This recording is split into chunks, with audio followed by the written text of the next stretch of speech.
नमस्कार, मैं रीमा प्रसाद। इस वक्त आप देख रहे हैं 9 का निशाना और वक्त हो चला है कि बुलेटिन की शुरुआत में सबसे अहम खबर पे हम नजर डालें और तस्वीरें भी दिखाएं। तो सीधे हम आपको गुजरात लिए चलते हैं और गुजरात में इस वक्त मौजूदगी किसकी है? अमित शाह की मौजूदगी है। केवड़िया पहुंच चुके हैं। केवड़िया में शाह ने पहले सरदार की सबसे ऊंची प्रतिमा यानी स्टैचू ऑफ यूनिटी पर जाकर श्रद्धांजलि दी है और ये वहां की तस्वीरें ही इस वक्त हम आपको दिखा रहे हैं।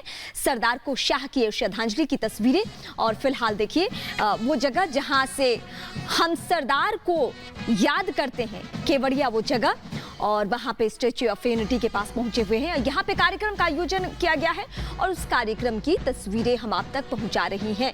लेकिन इससे पहले हम आपको एक बार फिर याद दिला दें कि सरदार की भूमिका आजाद भारत में क्या रही है और किस तरीके से हम उनको याद करते हैं। यानी रियासतों को कश्मीर से लेकर कन्याकुमारी तक एक सुर में पिरोना, ये काम किया था सरदार वल्लभ भाई पटेल ने।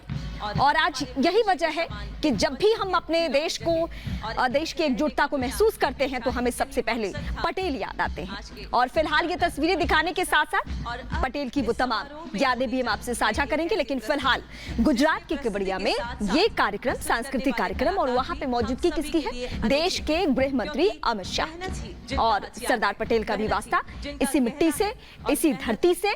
और यही वजह है कि स्टैच्यू ऑफ यूनिटी उनकी याद में इस तरीके से बनाया गया और फिलहाल वहीं की ये तस्वीरें हम आप तक पहुंचा रहे हैं।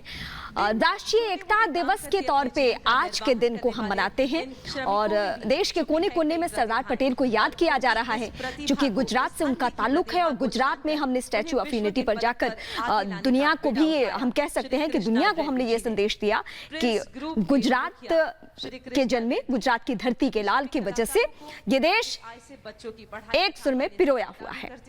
ऐसे श्रमिकों की कला को उजागर कर उनकी सेवा करने का श्री कृष्णा रेड्डी जी का ये जज्बा रंग लाया और 2004 से अब तक के इस सफर में पाई कई सफलताएं। 2009 में इंडियाज गॉट टैलेंट में वे बने विजेता और कई राष्ट्रीय और अंतर्राष्ट्रीय फलक पर वे छा गए। आज प्रिंस डांस ग्रुप के द्वारा ये खास परफॉर्मेंस, जिसमें सबसे पहले होगी स्वतंत्रता संग्राम की लड़ाई, उसके बाद आजादी के उत्सव की खुशी एवं एकता के लिए पूज्य सरदार के योगदान को सम्मिलित किया जाएगा।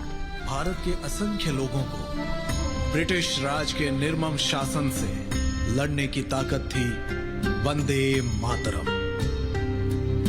देश केवल एक जमीन का टुकड़ा नहीं, जीवन की जननी, जीवन संरक्षणी, सुख देने वाली वरदायिनी माँ है। उसी माँ को नमन है। वंदे मातरम।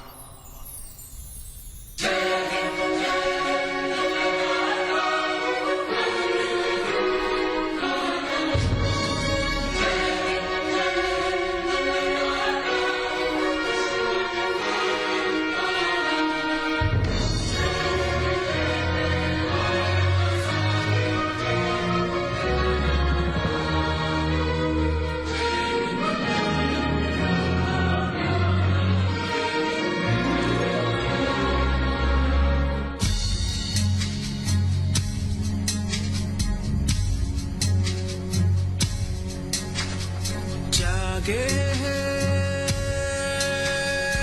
अब सारे लोग देख वतन, ऊंचे हैं नारों से अब ये जमीन और ये गगन, कल तक में तन्हा पर अब है साथ मेरे लाखों दिलों की धड़कन, देख वतन।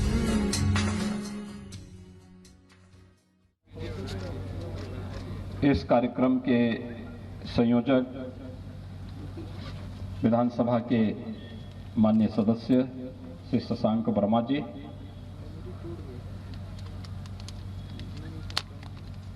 विधायक श्री डॉक्टर नीरज बोरा जी,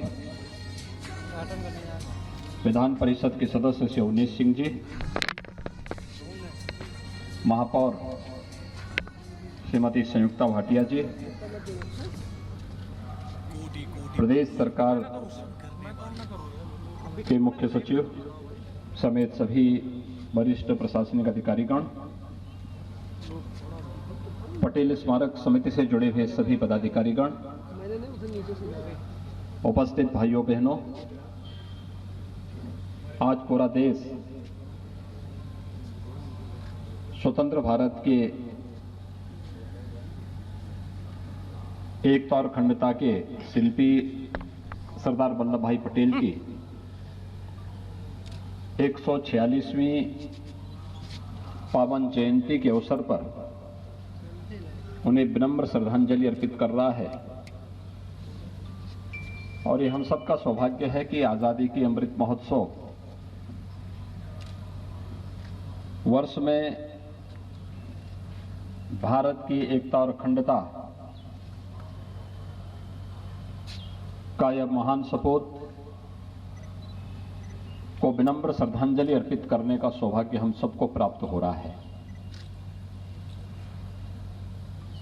हम सब जानते हैं 15 अगस्त 1947 सदियों की गुलामी के बाद भारत स्वतंत्र होता है, लेकिन उसके साथ ही सीएम योगी आदित्यनाथ को भी इस वक्त आप सुन रहे थे, लेकिन मैं फिर लौटूंगी उन्हीं तस्वीरों पे, यानी गुजरात के केवड़िया से जो तस्वीरें मिल रही है। सरदार पटेल को श्रद्धांजलि अर्पित की जा रही है और ये सांस्कृतिक कार्यक्रम फिलहाल हम गुजरात के केवड़िया से दिखा रहे हैं। जब तक सदियों से अंग्रेजों की बेड़ियों में जकड़ी हुई मां आजाद नहीं हुई,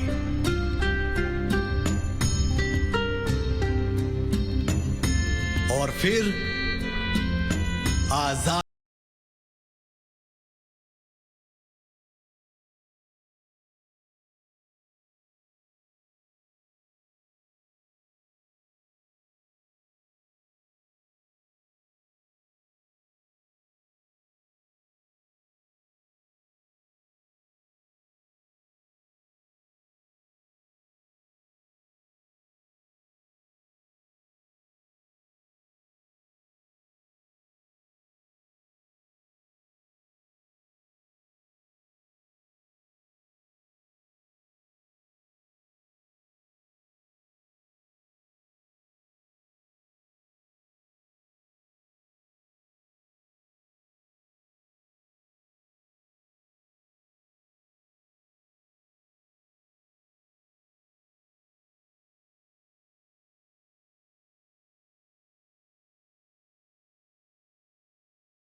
पर ये क्या, मां का आंचल स्वतंत्र लहराता क्यों नहीं? मां के आंगन में कोलाहल और कोहराम मचा हुआ है। सब बच्चे इधर उधर बिखर रहे हैं, मां के लिए ही लड़ रहे हैं। ये कैसी खींचतान है, ये कैसी विडंबना है। बस अब और नहीं, मां की विडंबना को दूर करना ही होगा। मां के लौह पुत्र सरदार ने हुंकार